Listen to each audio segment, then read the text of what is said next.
All right, dudes and dudettes, so to start off, guys, we're going to start with sizing your rope. Now, it's super important to have the right jump rope cable length, and as you can see here, you can measure that by stepping in the middle of the rope and pulling the handles up to your nipple or chest area, and as you can see, the rope handle should be right underneath my armpit. So as you can see here again, now the recommended size for your rope, guys, if you are 5'10" or taller, your rope cable, excluding the handles, should be 3 feet taller than your height.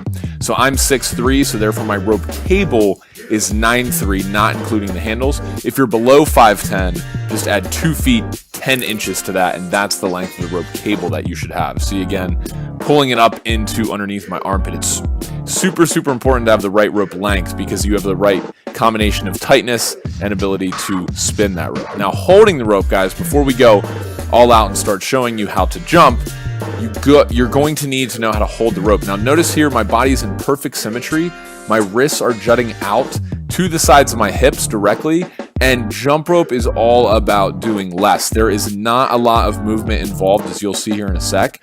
But in terms of holding the rope, you don't want to be too high up. You don't want to have your wrist down too far because you want to spin the rope so that it clears your head with the same amount of inches or centimeters that it clears your feet. So you want to be right in the middle of that spin.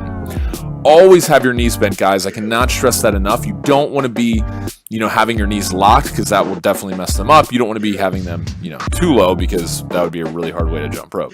Anyway, next up, guys, we have get up on your toes. Okay, so with bending the knees, guys, you want to make sure that you're up on the balls of your feet, on your toes the entire time you're jumping. You never want to be flat-footed, okay? And as you can see here, I'm jumping and I'm on my toes the entire time, and my feet are not coming any more than at the most 2 inches off the ground for regular bounce. So somewhere in the range of 1 to 2 inches is all that. And as you can see, I start going faster, and it requires that I actually jump lower to the ground. So now putting it all together, guys, spinning the rope, check out my body movements here. As you can see, jumping rope is all about doing less.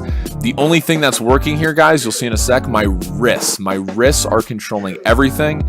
I cannot stress that enough. Some people jump too high and do almost like a butt kick, and you really want to focus more on your wrists, and the feet will follow, I promise. So check out here the wrists. Notice how I'm spinning the rope with just using my wrists, and my shoulders and everything above my elbows has no movement, as you can see here from the side.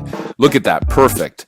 Up on the toes, knees bent. I'm swinging the rope. Everything is controlled by my wrists, and I'm making sure that everything is staying nice and tight. So go ahead, guys. Trust me, I was not, and Brandon was not that good when we first started, and that's totally fine. I know I say this in every video, but it just takes some practice. So next, what I want to talk to you guys about is how can you just start doing this? What I'd recommend is that you guys start practicing 3 to 5 minutes a day to just get the fundamentals down of this regular bounce, because this, from here, if you can spin the rope fast, you can not only get an awesome body, but you can do more tricks and make it challenging. See you guys on the next Zen Dude Fitness tutorial.